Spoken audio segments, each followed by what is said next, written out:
Icawa Yabantu Abangacawiyo, intsimbi yesihlanu kumele ibethile. Hamba uyoxelela abanye abantu ukuthi icawa Yabantu Abangacawiyo iyaqala ngoku. Nase-ofisini yakho uThixo ukhona. Ukhona nasendlini yakho, ukhona nasemotweni yakho, ukhona nasegadini. Ukhona nakule ndawo uthi wena indawo engafanelekanga aba bantu balala koopayipi. Ukhona kulaa payipi uThixo. Mkhonze ngoba le icawa yabantu abangacawiyo. Le icawa yabantu abangacawiyo. Thabatha ithuba ke sibulise kwiindawo zonke abantu abasibukele bekuzo, njengoba esitsho phaa uba uMnguni esithi sibulisa kwabo bantu basemsebenzini, abantu baseofisini, abantu basegadini, nabo bantu ke baphaa kopayipi. Abantu baphaa kopayipi. Uthixo ukhona phaa kulaa ndawo. Siyabulisa ke bazalwane kuzo zonke iindawo enikuzo. Siyanamkela kule yanamhlanje icawa yabantu abangacawiyo. Igama lam ndinguSihle Bonani, andihambi ndodwa, ndihamba nalo mkhosi. Masithathe ithuba ke sibulise kuwo wonke umntu osimameleyo, oomama emakhaya, ootata, oobhuti, oosisi nontangantini, nabantwana abancinci ngelihle lombukeli wethu uKristu Nkosi yethu. Amen. Amen. Masithembe ukuthi sizohamba sonke side siyofika kulaa ntsimbi yokugqibela ke bawo. Ewe ke bawo. Bawo, masivule inkonzo yethu namhlanje ngomthandazo. Sicimele sithandaze. Bawethu osezulwini, Yise weNkosi yethu enguYesu Kristu, ebudeni bezimpilo zethu Thixo wethu, wena ube nguThixo ebudeni bale imini yanamhlanje. Wena usekwanguThixo, asimbonanga uThixo ofana nawe. Ngenxa yoko Thixo sizawumane sidumisa igama lakho, Nkosi yethu oyingcwele. Ngale ntlwa Thixo wethu oyingcwele siza nokuzithoba phambi kobuso bakho Thixo wethu, sisazi into yokuba ngenxa yokwenza kwethu Thixo wethu sifanelekanga ukuma phambi kwakho Thixo wethu oyingcwele. Kodwa Nkosi, akukho apho sinokubalekela khona, ingakumbi Thixo xa singazi into yokuba siza kwenza njani Thixo wethu oyingcwele. Asazi ke Nkosi yethu into yokuba le cawa yabantu abangacawiyo izawuthatha eyiphi direction Thixo wethu oyingcwele. Yiloo nto ke Thixo sisondela kuwe, sicela wena Thixo wethu oyingcwele into yokuba ube kunye nathi Thixo wethu xa siyiqala le nkonzo. Uhambe kunye nathi Thixo side siyokuyiqukumbela.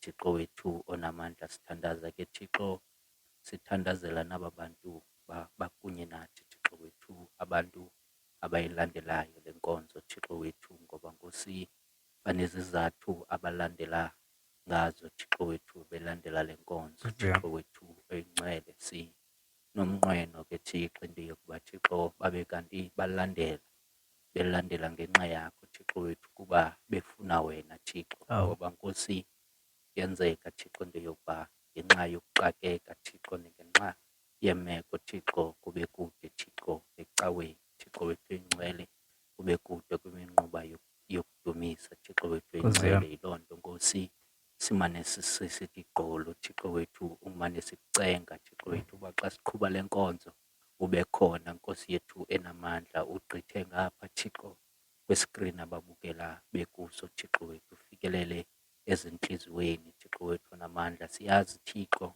uThixo ngenxa yezo meko Thixo zibabangela abangakwazi ukuya ezinkonzweni Thixo, kukho izinto ezibabambileyo Thixo wethu, into yobubomi Thixo bengangathi bunzima Thixo wethu oyingcwele. Sithandazela nezonto Thixo wethu oyingcwele, uba wenze lula Thixo wethu, okanye Thixo uchukumise ngaphakathi kubekho ithemba Thixo lokuba makuphinde kuyozanywa Thixo wethu qho xa kuvuka ekuseni Thixo wethu onamandla. Ngoba Nkosi wena xa ukunye nathi Thixo wethu, noba yintoni Thixo esisokolisayo Thixo wethu, kodwa wena uyasincedisa Thixo wethu ukwenzele sikwazi ukugqitha ngapha kwayo Thixo wethu oyingcwele. Iba nathi ke Thixo nakule nkonzo, iba nathi Nkosi yethu enamandla. Size sithi Thixo xa kutyhilwe ilizwi lakho Thixo wethu silive Thixo wethu namandla. xa kufika ithuba Thixo lokuba sisebenzisa lona Thixo wethu, senze njalo Thixo wethu oyingcwele, ngoba Thixo kukodwa ukuvila izwi Thixo wethu, kukodwa ukwenza okufunwa lilizwi Thixo wethu. Siyaliva ke ilizwi lakho Thixo amathuba amaninzi, kodwa sibethakala apha ekulenzeni Thixo wethu. Yangankosi ungasinika loo mandla Thixo ukuba silandele ilizwi lakho Thixo kwizinto esizenzayo Thixo wethu oyingcwele, ukuze Thixo indlela yethu ibe yindlela efunwa nguwe Thixo wethu namandla. Sicela ke Thixo ube nguThixo wethu maxa onke, sicela sikuthembile, and izinto esizinqwenelayo Thixo neemfuno zethu uyakusinika Thixo wethu, ngoYesu Kristu inkosi yethu, ngoku nangona phakade. Amen. Amen. Bawo wethu osezulwini, mawuliphethwe ngumngcwele igama lakho, ubungcwele bakho mabufike indawo yakho mayenziwe emhlabeni njengoba isenziwa ezulwini. Mawusike namhlanje isonka sethu semihla ngemihla, usixolele izono zethu njengoba nathi sixolela abo basonayo thina. Ungasingenisi ekulendweni, sisindise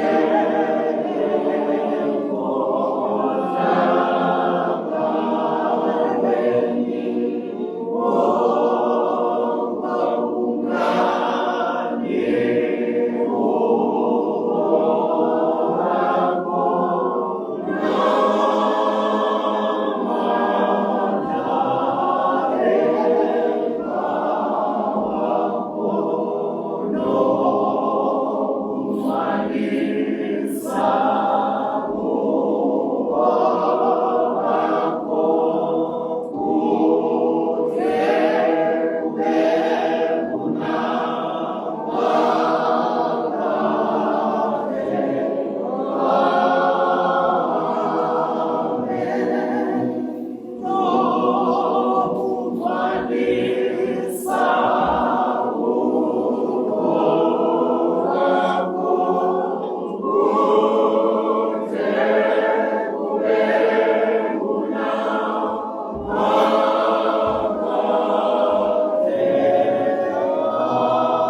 udumiso malubekho kuye uyisema, kuye uYesu nyana nakuye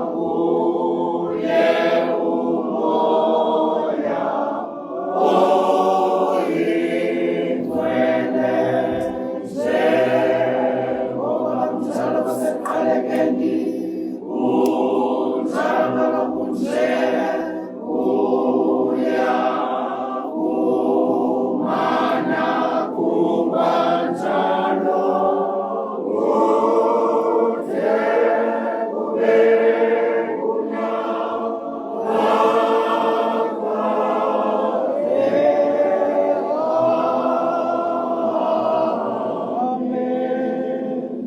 Hayi ke bawo, sibuyile ke ngoku emthandazweni. Masikhawuleze sikhumbuze phambi kuba sizoya emazweni bawo, into le nto, umnikelo bawo, umnikelo. Khumbuza ba umnikelo. Khumbuza Umnikelo ba ba. umnikelo. Bazalwane, siyacela ke into yokuba ukuba ungumntu ongekasubscribe ucofe usubscribe ngokukhawuleza, ukuba ke le nkqubo uyayithanda uzicofa ulike, ucofe no-share for abanye abantu ndiye bayibone. Ucofe ke nalaa bell ye-notification ukuba awukayiqheli le nkonzo ndiye uba iyaqala ngo-5 ikukhumbuze. Ngumnikelo ke lowo, ngumnikelo ke lowo. Sizawuya emazwini ke ngokubawo abantu ze basilinde phi. Abantu basilinde kule ncwadi yokubhalwa ngugqirha uLuka, isahluko se-24, ivesi encinane yileya ye-13. Ugqirha uLuka, chapter 24 verse 13. Uzawuphela ke apho inkosi ithi masime khona. Okay, siya ke emazwini emveni kwale ngoma.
Asifumane ilizwi lethu ke libhaliwe kwivangeli engcwele ngokubhalwa nguLuka, sahluko sama-24, ivesi ye-13. UYesu uyazibonakalisa endleleni yokuya e-Emawusi. Luka chapter 24 verse 13. UYesu uyazibonakalisa endleleni eya e-Emawusi. Fundeka ke ngolu hlobo. Kwabonakala kusiya babini bakubo ngaloo mini kumzana ozitadiya ezima-60, umgama wawo neYerusalem ogama eliyi-Emawusi. Baye bona bexoxa bodwa ngazo zonke izinto ezibezehlile. Kwathi ekuxoxeni kwabo nasekubuzaneni kwabo, uYesu ngokwakhe wasondela wahamba nabo. Kuloko amehlo abo ayebanjwe ukuba bangamazi. Wathi ke kubo, zindaba zini ezi nincokola ngazo, nihambe nibe nithe matsha-matsha? Uphendule ke omnye, lo gama linguKleopa, wathi kuye, umhambi eYerusalem apha nguwe wedwa na, ukuba ungazazi nje izinto ezihle ngazo ezi mini? Wathi kubo, ziphi na? Bathi ke bona, ezingoYesu waseNazaretha, obeyindoda engumprofethi, bakunqele ekwenzeni izinto nasekuthetheni phambi koThixo nabo bonke abantu, ukuba bathini na ababingeleli abakhulu nabaphathi bethu ukumnikela ukuba agwetywe afe, bambethelela emnqamlezweni. Ke kaloku thina besithembe ukuba nguye oza kukhulula uIsrayeli ngentlawulelo. Kunjalo nje ke namhla lusuku lwesithathu zenzekile ezo zinto. Kananjalo abafazi abathile bethu ababesengcwabeni kwakusasa babethe sathi nqa, bathe bangawufumani umzimba wakhe, beza besithi babone umbono wezithunywa zezulu ezithi zona uhleli.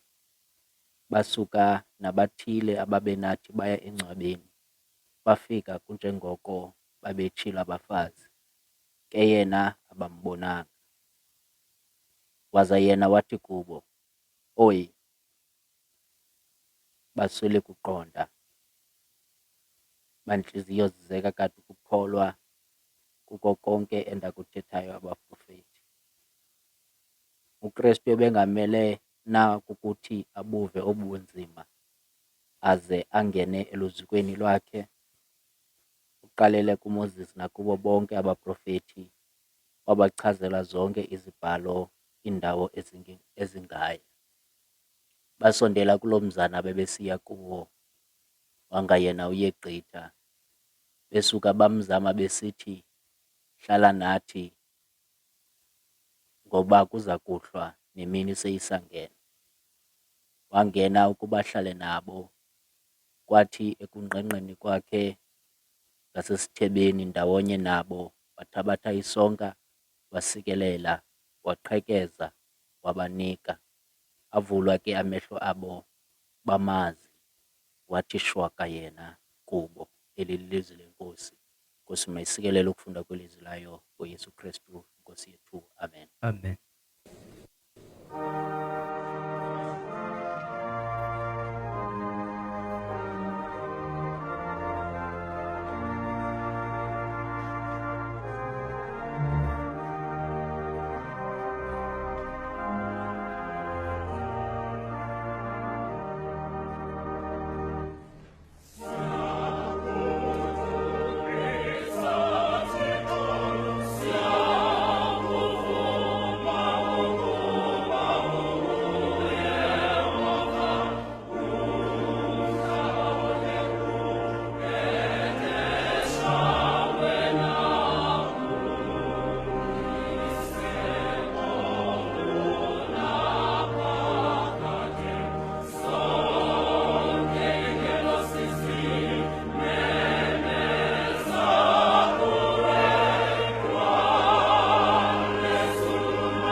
Nkosi, ndithembe wena, mandingaze ndidaniswe.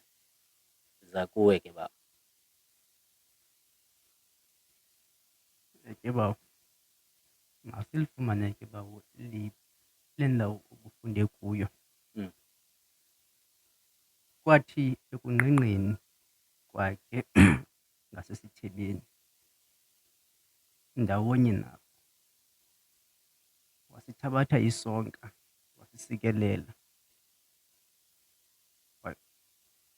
waqhekeza, wabanika. Avulwa ke amehlo abo, bamazi, wathi shwaka yena kubo.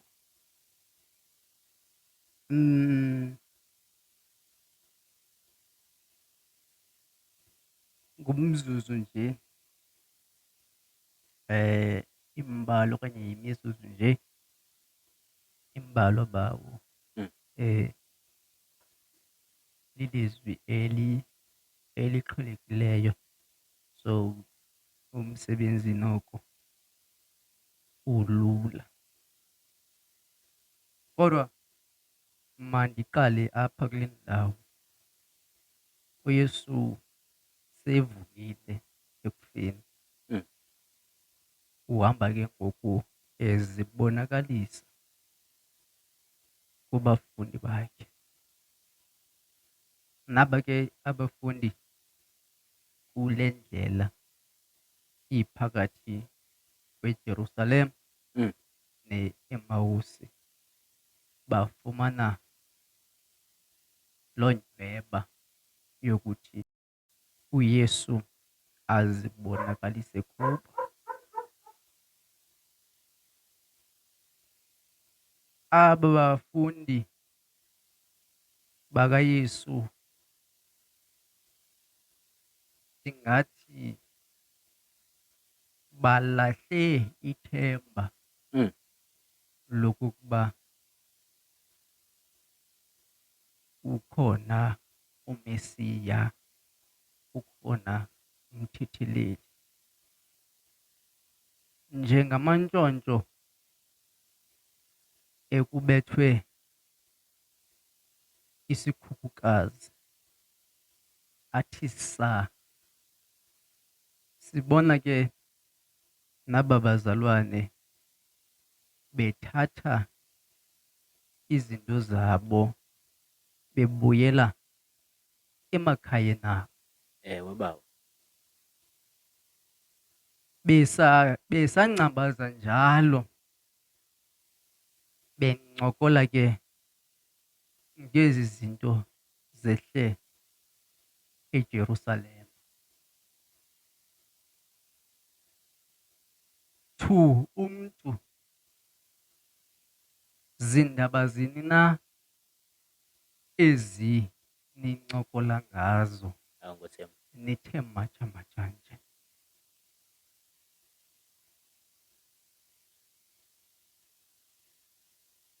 Xa ulahlekelwe lithemba, xa ukho noloyiko lide libhalwe ebusweni okanye libhalwe emzimbeni, ude ubonakale nakuYesu okanye nasemntwini, ithetha ukuthi loo nto kwelinye ixesha into engaphakathi kuwe ikongamele. Awusakwazi nokuthi uzifihle. Bakolo nqanaba aba bazalwane.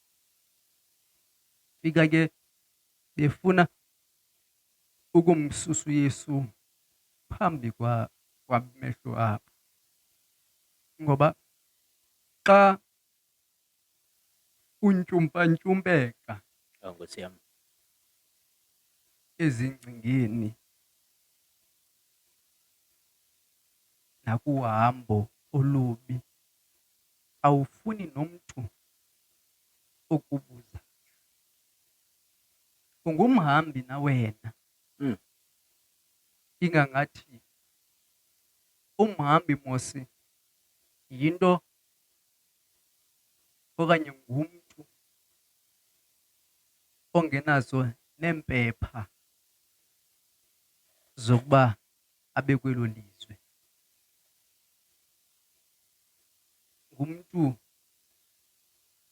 ongumgqithi ozofika nje ixeshana, akazikhathalelanga neendaba zalapha. Ewe baba. Ungumhambi na le nto ungazazi iindaba ezingoYesu waseNazaretha. Bathetha ke aba bantu njengangathi bancamile, Nkosi yam. besiba abathi siba ukuba uzaba ngumthetheleli wethu okanye uza kusikhulula. Besiba ibonakalisa loo nto ukuthi ithemba labo life nokufa kukaYesu, Nkosi yam. ngoba bayibona le nto njengento engenokuphinda yenzeke. As much as bebehamba naye uYesu, Ewe baba. bebembona, kodwa ukufa kwakhe kufe kunye nethemba Ewe Nkosi yam. lokuba bazowukhululwa. Akhona amathuba okanye umhlawumbi sikwithuba elinjalo nathi lokokuba sifile okanye ithemba lethu lifile Ewe Nkosi yam. kanye nokufa kukaYesu. Nangoku selapha ecaleni kwethu siye singamboni ukuba uncokola nathi, ngoba ithemba lethu life ngolohlanu Ewe baba. nokufa kwakhe. Ithi iBhayibhile amehlo abo ayebanjiwe okokuba angamqondi ukuba nguYesu lo. Ewe Nkosi yam. Akhona amaxesha okokuba amehlo ethu abanjwe,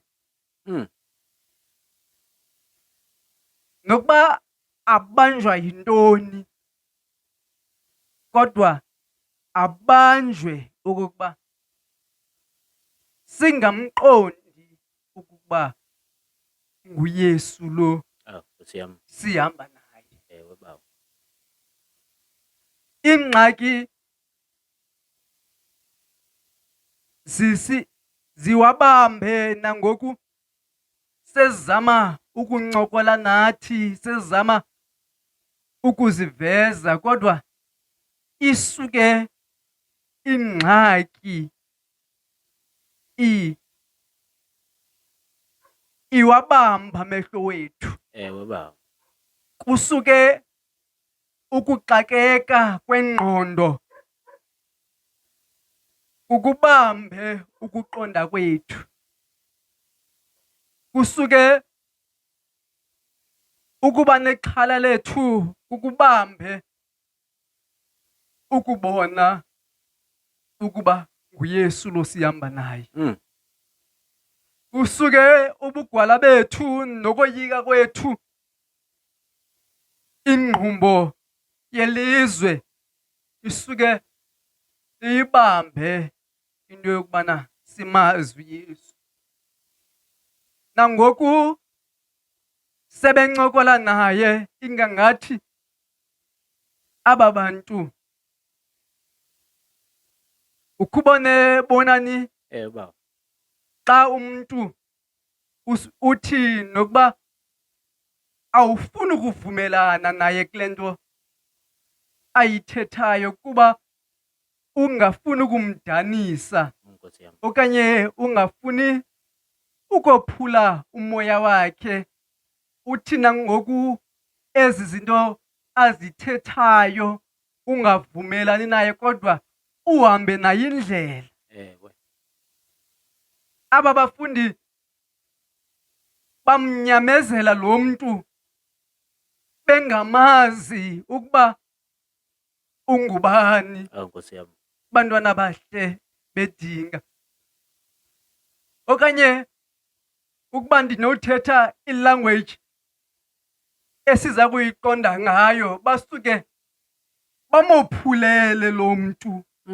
Okokuba bantwana bahle bedinga befuna ukukhawuleza bafike kule ndawo baya kuyo. Bantwana bahle bedinga bazoqhubekeka nencoko yabo ngoba uyababambezela aba bantu. Kodwa uYesu encokola waqala ekuqaleni apho isuka khona le nto, wababalisela ngoMoses, ebaxelela okanye ebabalisela ngezinto ezazithethwe nguMoses, nezinto ezazithethwe ngababhali bakudala. Bantwana bahle bedinga apha ekuthetheni nabo, bantwana bahle eyibambile incoko uYesu. Bantwana bahle bedinga ndiyabona ubana kwakusebusuku ngeli xesha. Bantwana bahle bedinga mosi kwala xesha sakwakuphilwa ngalo lakudala kwakungekho nazibane ezi,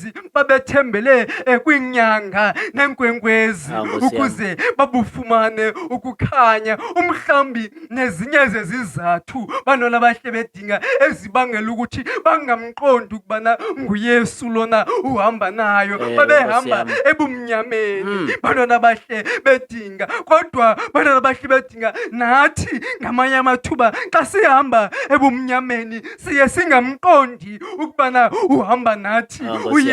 Sizama ngandlela zonke ukuzikhila kuthi sisuke singamqondi ukubana uhamba nathi endleleni. Bantwana bahle bedinga bacinga ubana benza inceba yena okanye benza inceba bona. Bantwana bahle bengangathi uyagqitha uYesu. Hlala nathi kuba ubusuku obu bantwana bahle bedinga sebusangene. Bantwana bahle bedinga kanti bamema uYesu.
waqhekeza wabanika.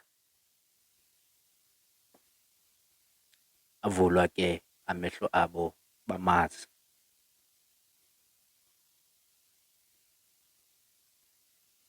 Xa ndikumamele bawo Ewe tata.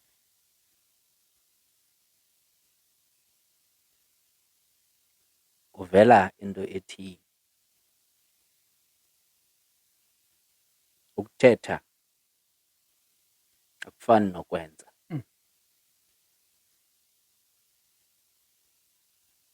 Apho uYesu ingangathi kuyo yonke le ndlela eyona nto ebeyizama kwabazalwane kukuba azibonakalise into yoba madoda ndim lo. Ezi zinto nizithethayo mani nijonge ndim lo.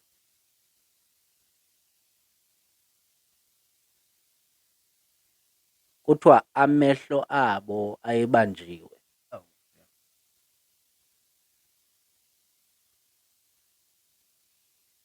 Andiyazi ke kodwa akutshiwo into yokuba ayebanjwe nguYesu. Kodwa amehlo abo ayebanjiwe. Uzizamile ke ezinye izizathu zokuba mhlawumbi bekumnyama aba bantu. Abamqapheli into yoba nguYesu lo. Kodwa iingqondo zabo zixakekile ngoba bebecinga ngumsindisi lo uye wafa. Ngoko abathanga nqanga umuntu osuka kwindawo abangayaziyo ongazaziyo iindaba ezi.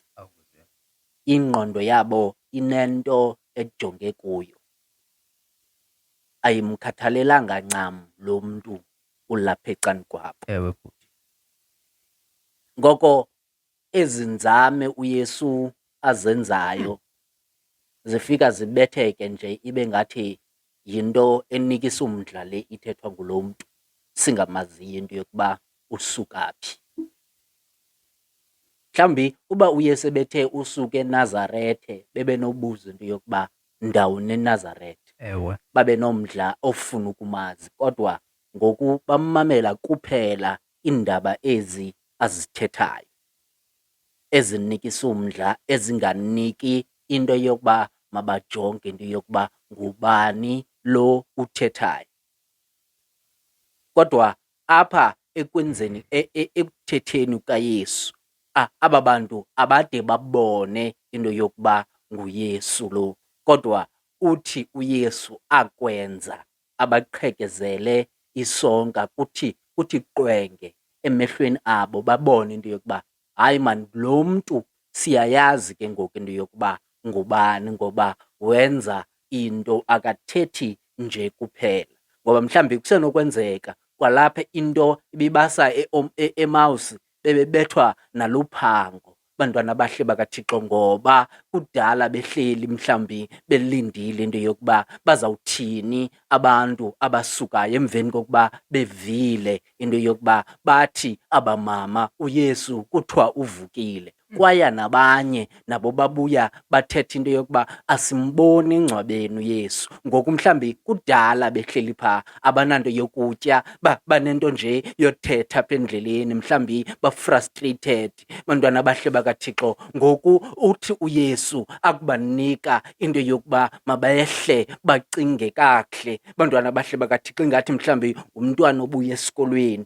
athi xa efika endlini angaboni nokuba mhlawumbi kumdaka okanye kutheni kodwa aqala abuze into yokuba iplate yakhe iphi bantwana bahle bakathi athi omnye othanda ukuqhula akugqiba ukutya athi ndatsho ndabona bantwana bahle ngoba inayo into iplate into yokuba ivula amehlo okanye yehlise amaphaphu bantwana bahle ukwenzele ubone ke ngoku into yokuba into ethile bekumele ihlala phaa into ethile bekumele ihlala phaa bantwana bahle bakaThixo. Mhlawumbi nalapha kuthi maninzi amathuba into yokuba sifune ukubonwa ngabantu, kodwa into ebangela singabonwa kukuba sihleli nje sibhizi siyathetha into yokuba mna nimela nijonga kweli cala lam ngoba ndingenza le. Bantwana bahle bakaThixo, kodwa abantu bona abayazi le nto ithethayo. Ngamanye amaxesha bazawumane besithi uthetha kamnandi lo mfo, bangalazi negama lakhe. Bantwana bahle bakaThixo, kodwa ngoku uba mhlawumbi sinokuya nakubantu abafundileyo sibuze into yokuba ngubani umntu owaziwayo ngokuba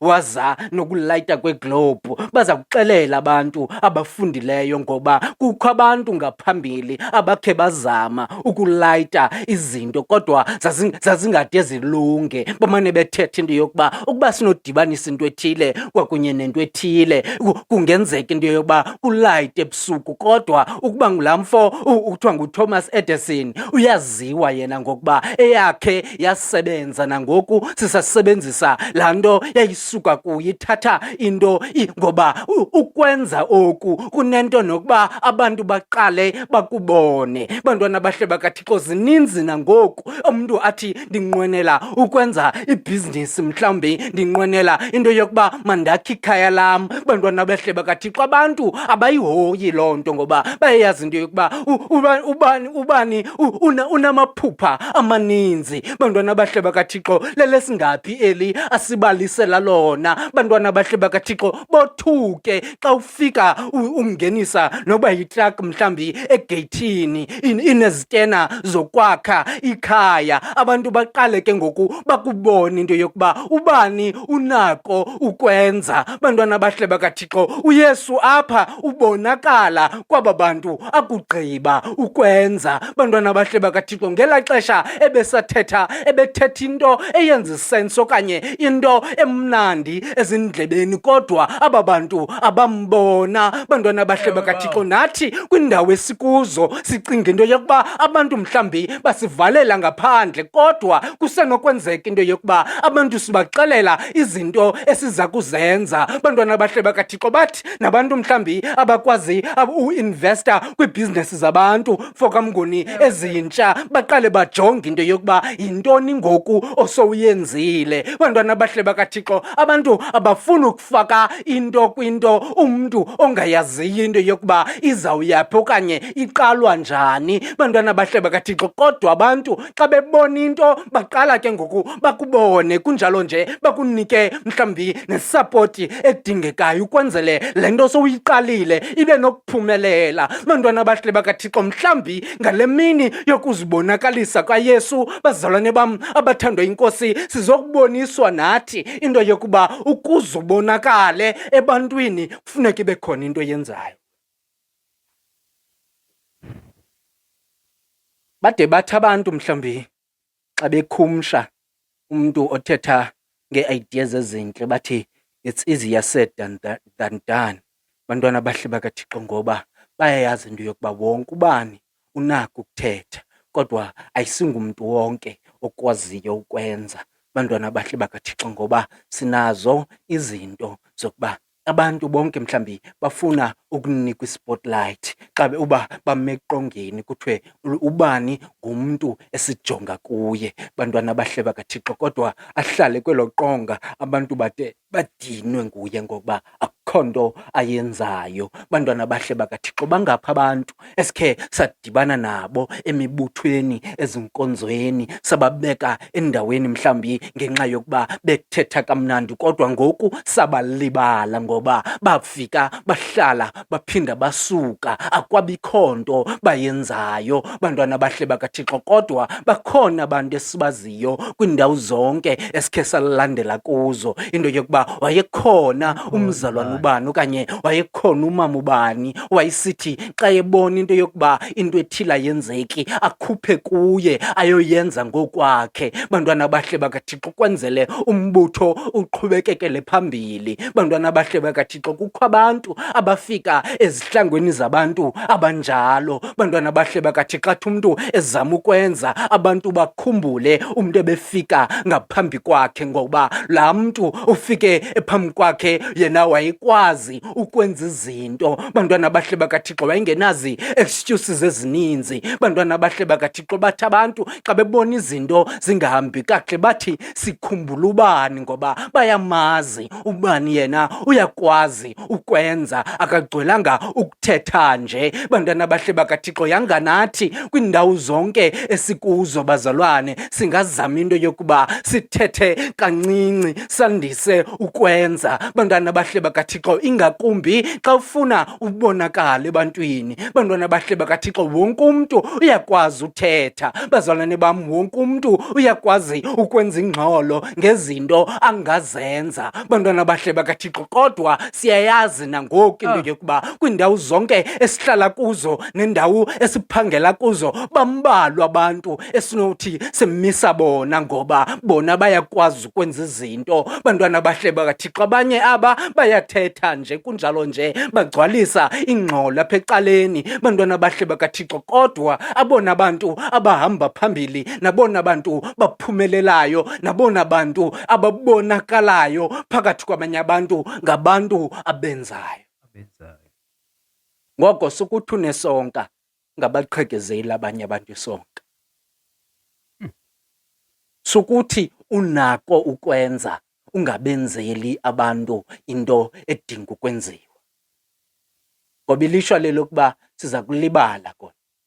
Siza kulibala okanye uzawuthetha nje singakwazi ukuba ungubani, kodwa xa unesonka qhekezela abanye abantu.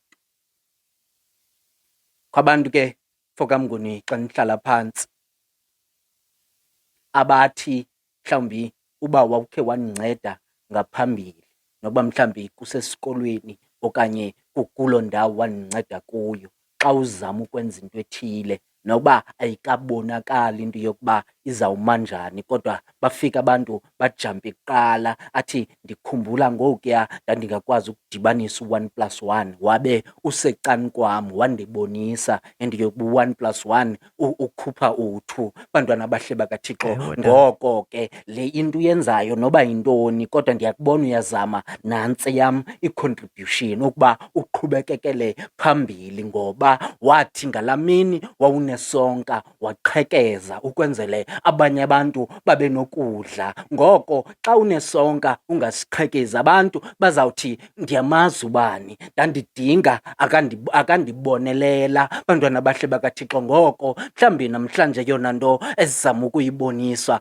xa unayo into okwazi ukuyenza sukuhlala ngokuthetha kuphela. Abantu badinga uncedo, kunjalo nje bangancedwa nguwe. Ngoko ke sukusigcina kuwe isonka kuphela, nabanye abantu mabancedakale ngenxa yemisebenzi yakho. NgoYesu Kristu inkosi yethu, ngoku nangonaphakade. Amen.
Ewe.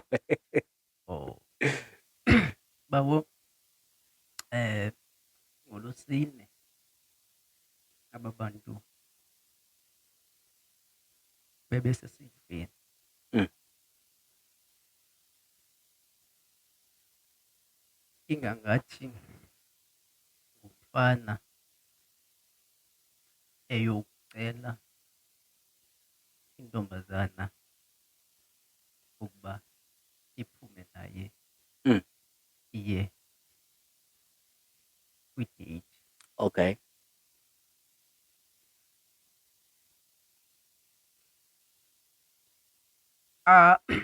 Ayithethi iinjongo zayo zonke ngosuku lokuqala. Mm. Kweyesibini ke ngoku idate mhlawumbi Uba ikhona. bazophuma koyokuqala. Mm. Intombi isadidekile.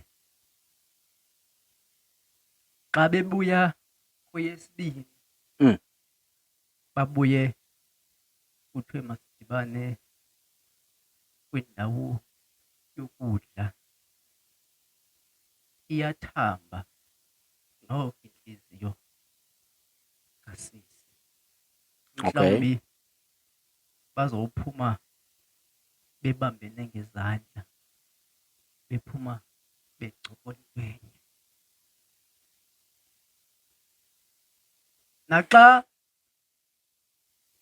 abantu bengavisisani kakuhle, mhlawumbi sixabane. Mfondini, ngawukhe uze sizokufumana isidlo. Mm. Sihlale phantsi, qhekezelane ngesonka. Ithi into ibisixabanisa siphume sivana. Naxa amanye amathuba kuzoqulunqwa izinto zebhizinesi,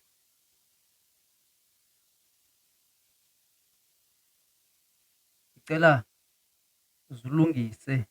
Uzawumema umntu obekekileyo, kubekho yonke into etafileni. Lungise umama ekhaya, balungise nabantwana, kubekho yonke into efuneka idliwe.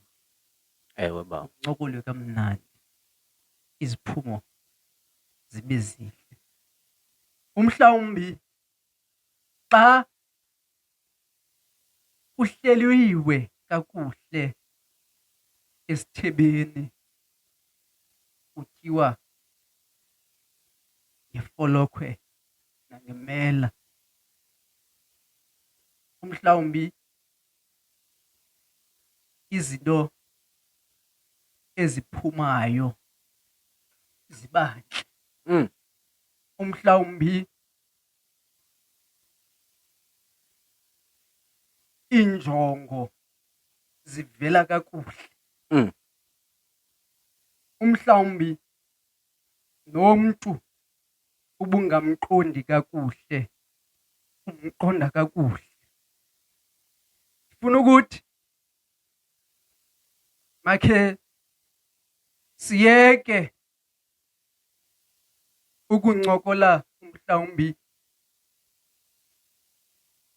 ezipulpitini zethu okanye kwindawo siphakamise uYesu kakhulu, Nkosi yam. siphakamise amandla kaYesu. Kuyafuneka sihlale phantsi nabantu, Mm. siqhekezelane ngoko sinako.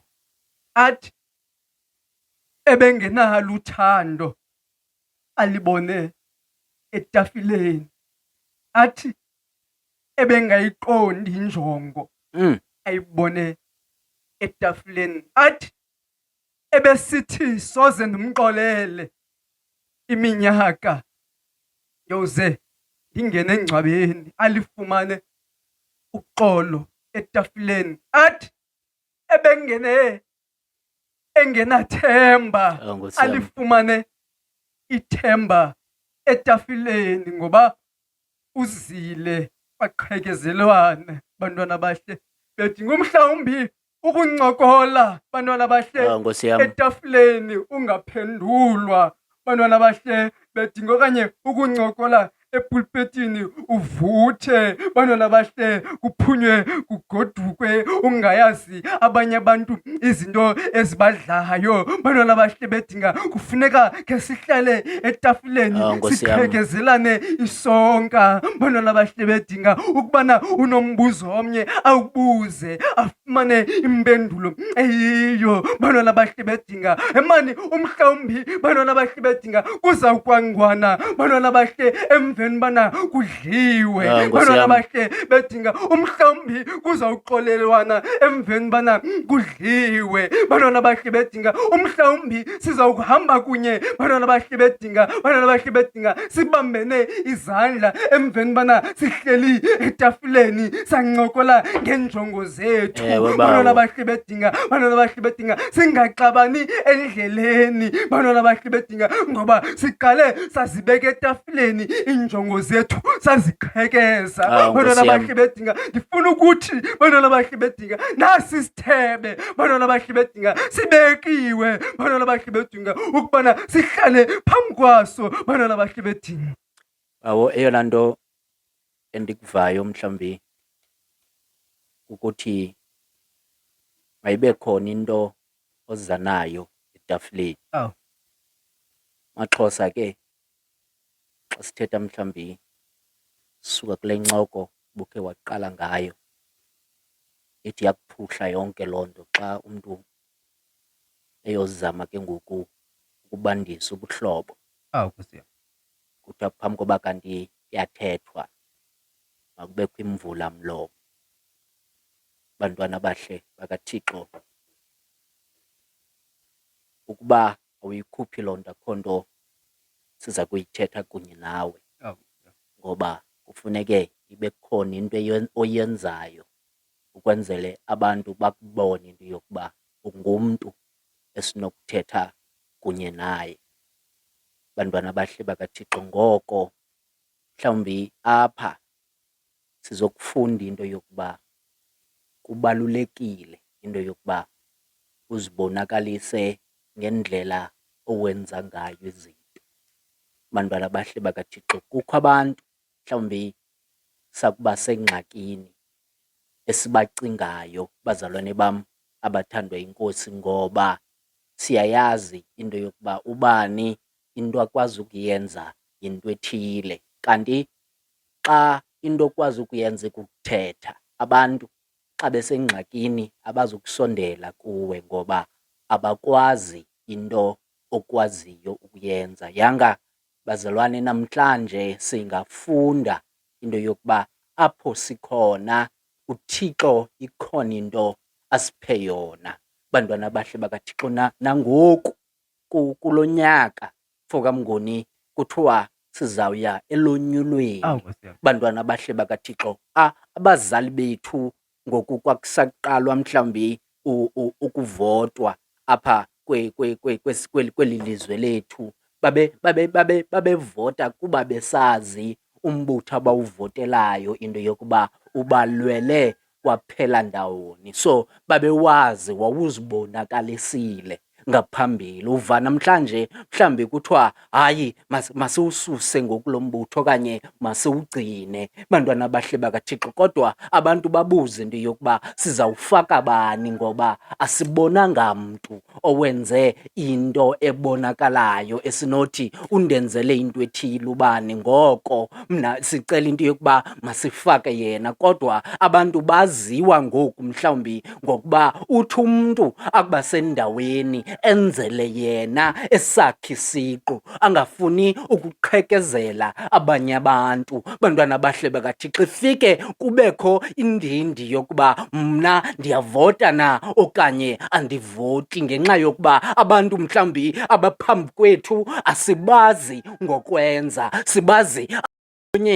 bantwana bahle bakaThixo ngamanye amaxesha bade bathethe nangabanye abantu endaweni yokuba basibonise izinto abazenzileyo. Bantwana bahle bakaThixo, mhlawumbi eyona nto isifaka engxakini kukuba asazi into yokuba masiye kweliphi icala. Bantwana bahle sikhe sive mhlawumbi nesilenge sisetyenziswa ngabantu mhlawumbi kwi-social media xa bebona umntu noba mhlawumbi ngumntu osebenzela icharity ethile esenzela noba ngabantwana into entle ebukekayo, bathi mvokamguni for president, ngoba bayayazi into yokuba umntu esimbeka endaweni kufuneke enzela abantu izinto. Babona omnye mhlawumbi nobuphakamise ixhekwazi liwile phantsi, bathi masimbeke lo mntu for president. Bantwana bahle bakaThixo, ngoba bayayazi into yokuba umntu osendaweni uba sendaweni ngokuzinikela ebantwini. Bantwana bahle bakaThixo, mhlawumbi eyona nto isifaka engxakini ngoku singazazi okanye abantu bengazazi, bathi bakujonga kweli cala lo mntu andimazi wenze ntoni, bajonge kweli cala lo mntu andimazi wenze ntoni, okanye bajonge nalo bebemthembile, bathi bakujonga bendimthembile lo mntu kodwa akandenzelanga nto, okanye isizwe akasenzelanga nto, besicinga into yokuba siyalungisa ngokumbeka endaweni ethile, kodwa endaweni yokuba makazibonakalise sisava into ewayeyithetha ngokuya kugcwele izithembiso ngaphezu kwezisombululo. Bantwana bahle bakaThixo, eyona nto mhlawumbi esiyivezelwayo namhlanje ukuze abantu bakuthathe serious, kufuneke mhlawumbi ibe khona into oyenzayo ukuze babe kanti bayakubona abantu. Bawo, uthi umbuzo abazibuza wona yazi noba umbuzo buciko nalona, kodwa asifumani impendulo kuwo. Iintliziyo zethu bezingavuthi na?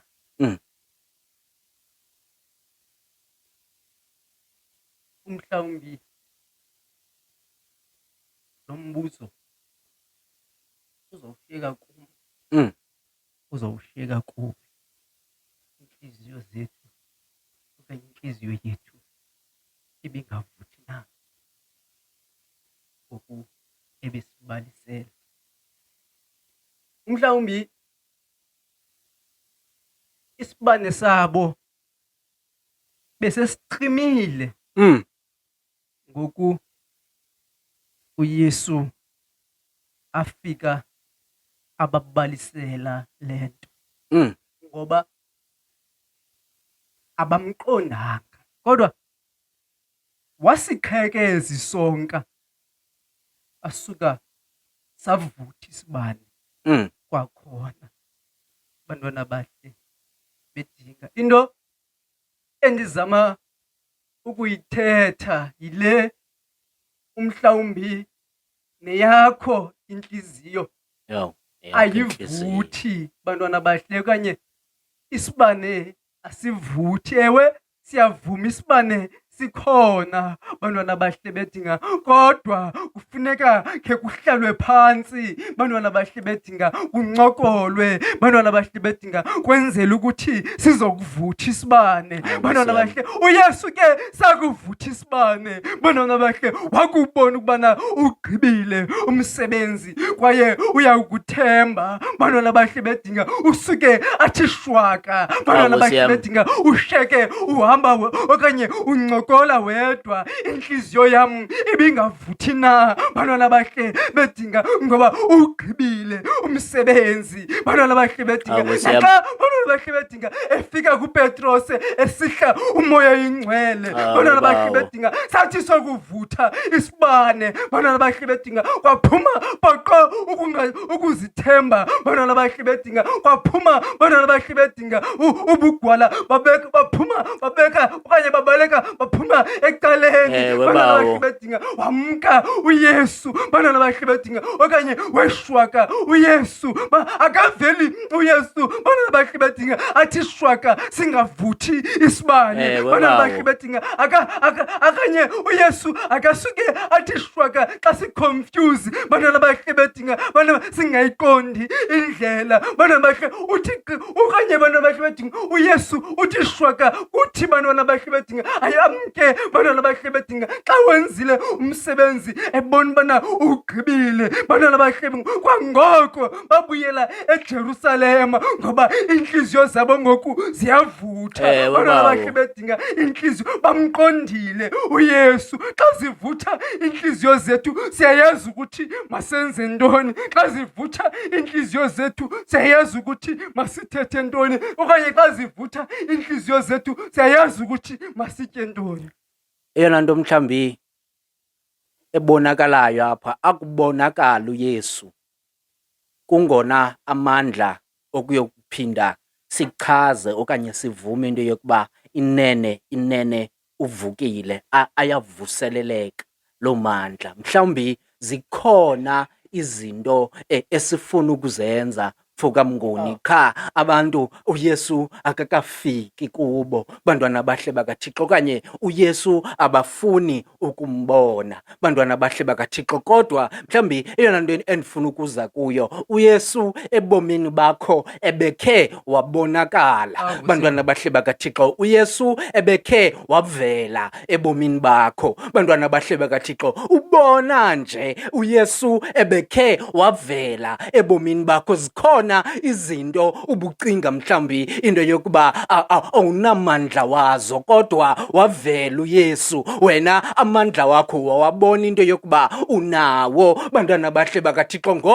Ngoku usame ngokuba uyathetha awenzi bantwana bahle bakaThixo. Kawuphinde mhlawumbi ukhangele uYesu bazalwane bam abathandwa inkosi. Mhlawumbi asinawo amandla okuzenzela izinto ngokwethu mfokamnguni. Sidinga into yokuba uYesu aphinde abonakale futhi ezimpilweni zethu ukwenzele siphinde sifumane amandla okuhamba siyokwenza imisebenzi ekumela siyayenza bantwana bahle bakaThixo. Mhlawumbi masiqaphele mfokamnguni izinto indlela ezenzeka ngayo bantwana bahle bakaThixo ngoba uyabubona ubomi bakho xa bungahambi kakuhle bantwana bahle bakaThixo. Kunjalo nje uyazazi nezinto xa zimane zidibana kodwa ngenxa yokuba ufocuse kwi-stress esi sikutyayo bantwana bahle bakaThixo ungaboni into yokuba apha ecaleni kwakho uYesu uyazidibanisa izinto bantwana bahle bakaThixo. Ngoko ndifuna mhlawumbi sihambe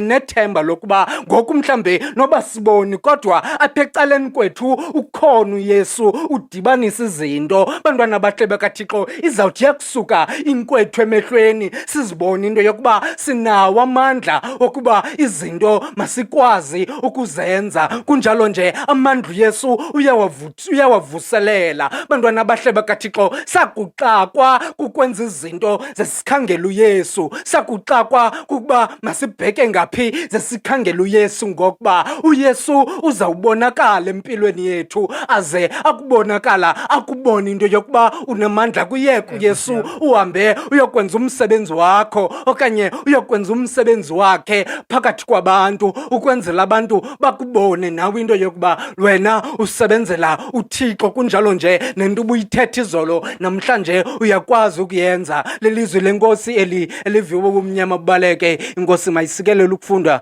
nokushunyela kwelizwi layo ngoYesu Kristu inkosi yethu ngoku nangonaphakade. Amen.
Ake bawo, Ewe dad. masibulele okokuqala kumuntu wonke osekunye nathi okanye umuntu okunye nathi Ewe dad. kwindawo zonke ke abasibukele bekuzo.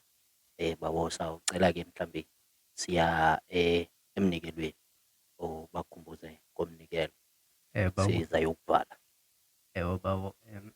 Umnikelo wethu-ke ngoba uchaphazele mosiphanga phambili ukuthi umuntu ongeka subscribe isicela enze njalo acofe ukusubscribe oyithandayo inkqubo le yethu acofe like and please bazalwane siyacela ukuthi nilisebenzise nalapho ibhalwe comment if ikhona into ofuna ukuyigqithisa ungayigqithisa phayana siyazifunda mos i-comments kwababhalayo bayayazi loo nto. Ungayisherisha ke le nkqubo nakwabanye abantu nakwenezinye ke mhlawumbi uqomba khona umntu obawela ukuthi akhe ave olu ncuthu mazangwa nawe ulivileyo ungamsherela kwi-platforms zonke zaka-social media ucofe ne-notification ubana ufuna ikukhumbuze abo bahambayo ke ezindleleni bangayenza laa nkonzo yomlomo ukuthi icawa yabantu abangacawiyo iyaqala ngentsimbi yesihlanu ibhexeshwa ngulaa mzalwane wakabonani ndomkhapha ke mna ke ndingu-Anele lo wakamnguni. Bawo awufumaneki phaa kumakhasi onxibelelwano? Ndingubankanene Facebook ndingu-Anele Ncanezi Mnguni. The second. Ewe bamhekha abakwazi ukuhekha The first. lowa wokuqala ndiyafumaneka ke ku-TikTok andizazi uba ndingubani ku-TikTok.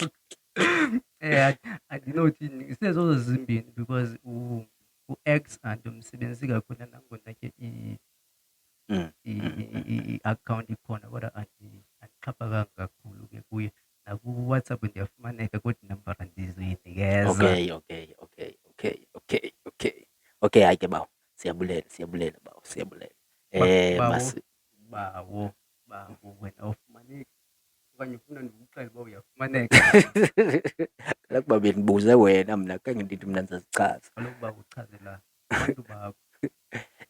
Hayi ke bawo, mna ndinguSihle Bonani ezam iintontoni Sihle Bonani kuFacebook, Sihle Bonani ndinayo iTikTok. uTikTok ikhona i-account but andiyisebenzisi kodwa nguSihle Bonani kuFacebook eyona account endiyisebenzisayo kodwa ke as i-channel uzawulandela Health Nation uyayibona apha ibhaliwe igama le-channel. Uzawukhangela yona ke nakuFacebook, ukhangele yona nakuTikTok nakuTwitter ngokunjalo naku-Instagram ngokunjalo. Zasifumana apho ke kumakhasi onxibelelwano. Simela sigoduke ngoku. Bawubethwa basekho uTwitter. Hayi, le yayisabizwa ngoba ngoTwitter intontoni ya laa nto ke bawo.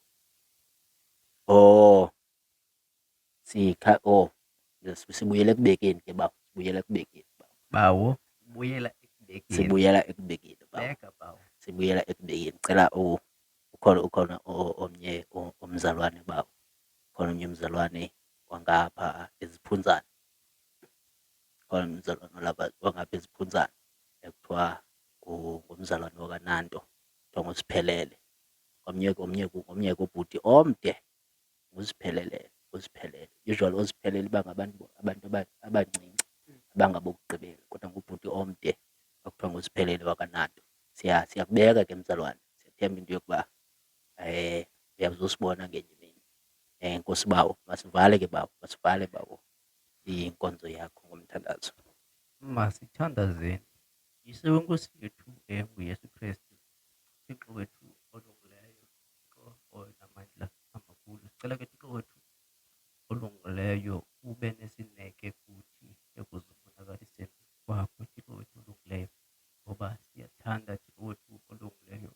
usixakekisa Thixo wethu olungileyo ngezinto ezininzi side singakuboni Thixo wethu onamandla amakhulu. Hamba nathi ke Thixo wethu olungileyo, umane uzityhila Thixo wethu olungileyo imiso ngemiso, kwenzela ukuthi Thixo wethu olungileyo sikwazi ukukubona Thixo wethu olungileyo, siyazi ngakumbi injongo yakho Thixo onamandla amakhulu. Sisikelele ke Thixo wethu olungileyo, usithamsanqalise Thixo wethu, uthamsanqalise amakhaya ethu, uthamsanqalise Thixo wethu imisebenzi, izikolo Thixo wethu olungileyo, i-community esihlala kuzo Thixo wethu olungileyo. Usigcinele abazali bethu Thixo wethu olungileyo, usigcinele Thixo wethu iimfuyo zethu Thixo wethu olungileyo, usigcinele zonke Thixo wethu izinto ezisondeleyo ezintliziyweni zethu Thixo wethu olungileyo, kwenzele Thixo wethu olungileyo usathana angasibonisi indlela Thixo wethu emfutshane Thixo wethu olungileyo. Thixo wethu olungileyo, nceda Thixo wethu olungileyo, uncede ezo ntliziyo Thixo olungileyo zineentloni ukuthi Thixo onamandla amakhulu zithandaze ngeengxaki zazo Thixo wethu olungileyo, ngoba sezi Thixo wethu onamandla amakhulu ziphenduke zayintlekisa phakathi kwabanye abantu Thixo wethu olungileyo. Sigcine ke Thixo wethu olungileyo, usiphendule imithandazo yethu ngoKristu Nkosi yethu. Alaba ufifele Nkosi yethu, uthando, ubudlelwane bubonya oyingcwele bungahlala phakathi kwethu sonke. Idubu Nkosi izolanda ibandla layo okwesibini. Amen. Amen. Amen, amen, amen, amen, amen, amen, amen,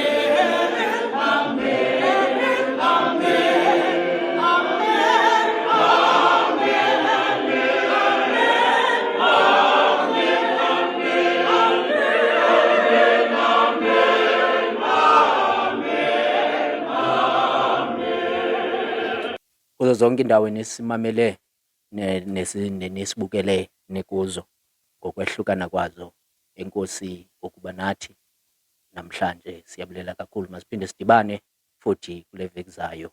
Le Icawa Yabantu Abangacawiyo. Ingalibali ukuthandaza Thixo othandazekayo. Baba yeni. Enkosi.